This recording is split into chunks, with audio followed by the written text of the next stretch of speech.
اب چونکہ وہ بینک اسلامی آ گیا ہے یا کیا، تو انشاءاللہ تعالیٰ اب ہم اس کی اسکیمیں بنا رہے ہیں کہ ہمیں کیا کرنا ہے، اور انشاءاللہ تعالیٰ اس کو. اچھا جہانگیر بھائی، میں نہیں سمجھتا کہ جے ایس کی اسٹوری کمپلیٹ ہو سکتی ہے جب تک کہ جو آپ کی انویسٹمنٹ رہی ہے آئی ٹی سیکٹر کے اندر اس کی بات نہ ہو جائے، کیونکہ بڑی سگنیفیکنٹ ایک اچھی سگنیفیکنٹ انویسٹمنٹ رہی ہے T R G global company, جو کہ ایک گلوبل اسکینڈل بھی بن گیا، اور پھر اس کے انٹرنل ایشوز، وہ جو اس میں جو ہم نے میس دیکھا ہے کمپلیٹ اگین شیئر ہولڈرز کے لیے اور پھر سب کے لیے، وہ ایک بہت بڑا ٹرموائل ہے، بہت ایک ٹراما ہے ایک طرح کا. آپ وہاں رہے ہیں تھرو آؤٹ، آپ سے مطلب جے ایس رہا ہے، تو اس ایکسپیرینس کے حوالے سے آپ اوور آل جو ٹی آر جی کے شیئر ہولڈرز ہیں ان کو کیا کہیں گے؟ ٹی آر جی کمپنی جو ہے یہاں تو آپریشنل نہیں ہے، ان کی ساری ریونیو باہر سے آتی ہے. ٹھیک ہے. ان کی ساری جو انکم ہے وہ ڈالر ڈینامینیٹڈ ہوتی ہے.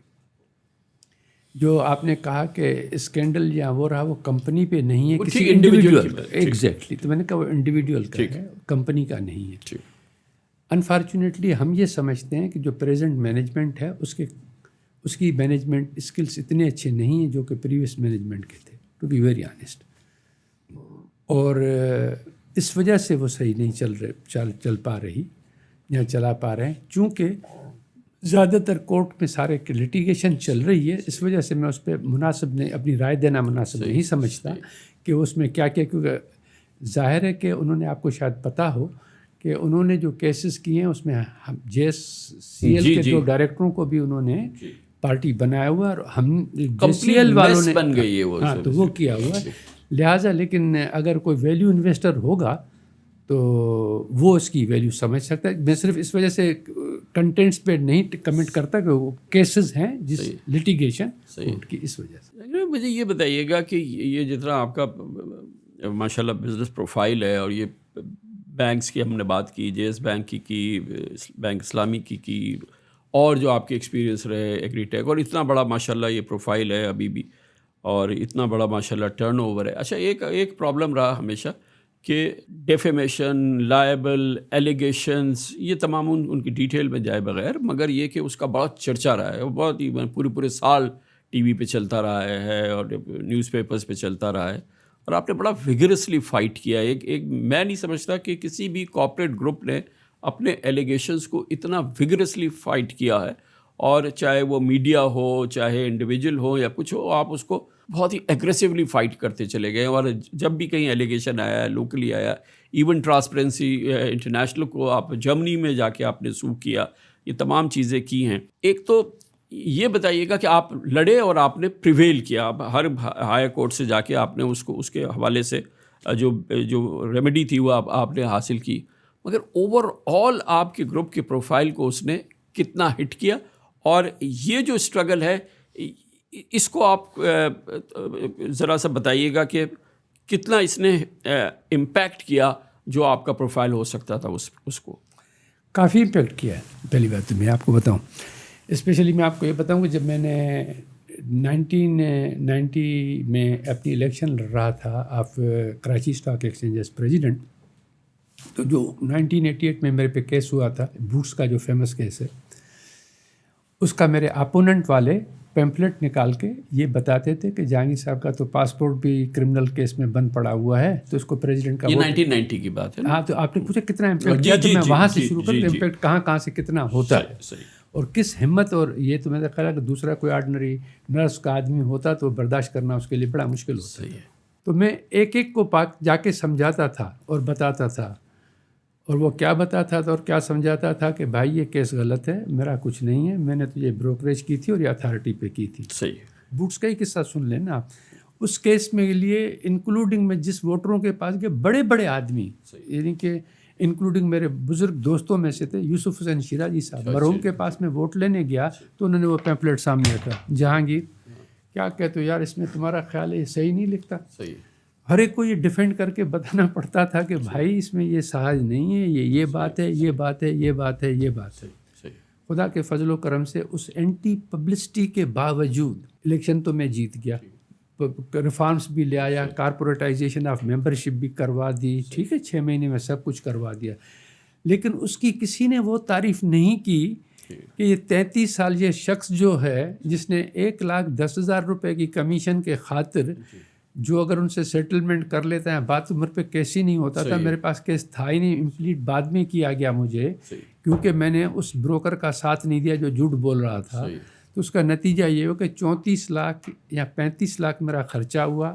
لوور کورٹ سے جیتا، بینکنگ کورٹ سے جیتا، ہائی کورٹ سے جیتا سنگل بینچ سے، وہ اپیل میں چلا گیا. ڈی بی سے جیتا، وہ سپریم کورٹ گیا، سپریم کورٹ سے جیتا، وہ ریویو میں گیا. 33 سال مجھے لگے ہیں. 88 میں شروع ہوا اور 30 سال اور 2018 میں فیصلہ آیا. تو اس کی کسی نے تشہیر نہیں کی کہ وہ شخص کتنا لڑا ہے اور یہ اپنے آپ کو ایگزولریٹ کرانے. 33 سال پھر اس ایلیگیشن کے امبریلا میں آگے بڑھا ہے. وہ ہمیشہ دیکھیے، اگر آپ کے اسکیلیٹن نہیں ہونا کوئی کبورڈس میں آپ کو ابھی بھی بتا دوں آنیسٹلی، کامران خان آپ کی مارل اتھارٹی اتنی زیادہ ہوتی ہے، خدا کی قسم، اگر آپ کے پاس اسکیلیٹن نہیں اور آپ اسٹریٹ فارورڈ ہو تو جو ہے آپ کو کسی سے فکر کی ضرورت نہیں ہوتی. اللہ ساتھ ہونا چاہیے. پہلی بات یہ ہے کہ خدا کے یہ سب کچھ جو بڑھوتری ہوتی ہے وہ اللہ کے کرم سے ہے، ماں باپ کی دعاؤں سے. افسوس کیوں ہوتا ہے اس ملک میں؟ ہوتا ہے مجھے. کوئی ٹی وی چینل شاید 50 یا 1 سال پروگرام کیا تو وہ ہر ہفتے کرتے تھے اور ہمارے خلاف کرتے تھے. اس میں کبھی ہماری تصویر لگا دیتے تھے، کبھی میری بیوی کی تصویر لگا دی کہ جی یہ آئیں اور بات کریں. کیا ان سے بات کریں؟ ہم کورٹ گئے، کورٹس میں کیس جیت کے آیا ہوں، لیکن کمپنسیشن کیا ملا مجھے؟ 1,00,000 روپیہ. اور پروو ہوا کہ اس نے غلط کیا، کیونکہ جو اس نے ایلیگیشن لگائی تھی ان میں سے ایک بھی پروو نہیں کر سکے. تو لیکن میں اس کو چھوڑوں گا نہیں، سے مراد یہ کوئی آدمی کو نہیں، میں اس پروسیجر کو نہیں چھوڑوں گا. میں یہ نہیں کرتا کوئی غلطی ہوتی ہے، کوئی چیز آپ کے ساتھ زیادتی کرے تو آپ اس کا ریمیڈیل میجر لیں گے. تو کورٹ اور کچہری ہے تو مہذب طریقہ تو یہ ہے، ہم کورٹ میں آ کے جواب دے سکتے ہیں. یہ نہیں کر سکتے کہ ٹی وی پہ جا کے کریں، کیونکہ وہ تو لوگوں کو مذاق مستی چاہیے اور ٹائم چاہیے. لیکن یہ کہ یہ جو بھی آپ کی سکسیس اور ایکسپیرینس یہ سارا کچھ رہا ہے، ملک کے اندر پرسیپشن کے لحاظ سے شاید بزنس وائز اس نے ڈیمیج کیا ہو، لیکن انٹرنیشنلی تو اللہ کے فضل سے آپ ابھی بھی آپ بچے بزنس کر رہے ہیں تو وہ وہاں تو ماشاءاللہ کہ بڑا سیٹسفیکٹری، کیونکہ وہ ڈیپتھ میں جاتے ہیں نا. اصل بات یہ ہوتی ہے کہ یہاں تھوڑی ہے کہ بھائی آپ نے سوشل میڈیا پہ کوئی بات کی تو سب لوگ یقین کر لیتے کہ ہاں یہی ہوگا. آپ کو پتہ ہے کہ جب میرا بیٹا ایمبیسڈر ہوا تھا تو ایک سوشل میڈیا پہ ایک وہ چلی تھی، کلپ چلاتے تھے کہ ایک آدمی جو ہے وہ ڈانس کر رہا ہے، ٹھیک جی، وہ ڈانس جو کہ واحد پارٹی میں کر پورا چل رہا تھا، اور لکھا کہ پاکستان سے ایمبیسڈر علی جہانگیر. وہ آدمی کوئی دوسرا تھا. صحیح بات ہے. اور وہ چل رہا ہے اور کسی نے کسی فنکشن میں بیٹھا تھا، اس کو نہیں معلوم کہ میں وہ جو ہوں کہ علی کا باپ ہوں. تو وہ کہہ رہا تھا کسی میں کہ یار یہ دیکھو ملک کو کیا ہو گیا کہ شاید نے جو ہے وہ ایسے آدمی کو لگا. آپ نے وہ میڈیا پہ دیکھا تو میں نے اس سے پوچھا کہ آپ انہیں جانتے؟ اسے نہیں معلوم تھا، آنیسٹ ٹو گاڈ کہ اسے نہیں معلوم تھا کہ میں اس کا باپ ہوں. تو اس نے کہا آپ نے نہیں دیکھا، میں آپ کو کلپ بھیج دیتا ہوں یا کیا ہے. میں نے کہا جی وہ اس کی نہیں ہے، اور آپ جیسا شریف آدمی وہ بڑا بینکر تھا. میں نے کہا کہ آپ جیسا آدمی یہ باتیں کر رہا ہے مجھے بڑا تعجب ہوتا ہے کہ آپ ویریفائی تو کر لیا کریں بھائی. اچھا یہ نہیں ہے؟ تو میں نے کہا جی وہ میرا بیٹا ہے، میرے کو پتہ ہے یہ کیا ہے. اچھا آئی ایم سوری یار، ہمیں تو پتہ ہے یار. تو اگر لوگ اس قسم کا یقین کرنے شروع کرتے تو باہر والے کبھی وہ نہیں کرتے. جب ان کو بھیجا تو اس نے یہی کہا، آئی ایف سی میں انویسکو اور آئی ایف سی کو بھیجا تھا. یہ بڑی انٹرسٹنگ بات ہے. تو آئی ایف سی نے کہا کہ وی نو، کیونکہ یہ جب ہم ڈیو ڈیلیجنس کرتے ہیں تو وہ لٹیگیشن اگر کوئی غلط ہو تو اس میں آپ کے کاروبار بند کر دیں گے. اگر کوئی بات تو روز ان کے پاس تو ورلڈ کے بیسٹ ٹولز ہوتے ہیں ڈیو ڈیلیجنس کرنے کے، KYC کرنے کے. ایگزیکٹلی. تو وہ یہ تھوڑی کہ آپ کے اس کے باوجود جب امریکن ایکسپریس 2006 میں مجھے ملا تھا، سارے کیسز چل رہے تھے نا، تو انہوں نے جو رپورٹ لی تھی کرول یا جو ان کی ایجنسی تھی، تو اس میں کوالیفائڈ یہ ہوا کہ جن سے آپ بات کر سکتے ہو اسٹینڈرڈ چارٹرڈ تھی یا جیس تھا. باقی پاکستانی کوئی گروپ کوالیفائی نہیں، 5 بینک نہیں کوالیفائی ہوئے صرف ان کی بکس دیکھنے کے لیے. یار اس سے زیادہ عزت اللہ کیا دے گا. اب لیگیسی کیا ہے جہانگیر بھائی آپ کی؟ آپ کیا مطلب کیوں لوگ آپ کو ریممبر رکھیں، یاد رکھیں، اور کیا آپ چاہتے ہیں کہ اس وجہ سے مجھے یاد رکھا جائے؟ میں تو یہ سمجھتا ہوں کہ جو کام میں نے اسٹاک جو کیپٹل مارکیٹس کے لیے کیے ہیں، میں تو اپنے آپ کو ایک کمپلیٹ آدمی سمجھتا ہوں کہ میں نے فلفل کیا. دیکھو کامران میں ایک بھائی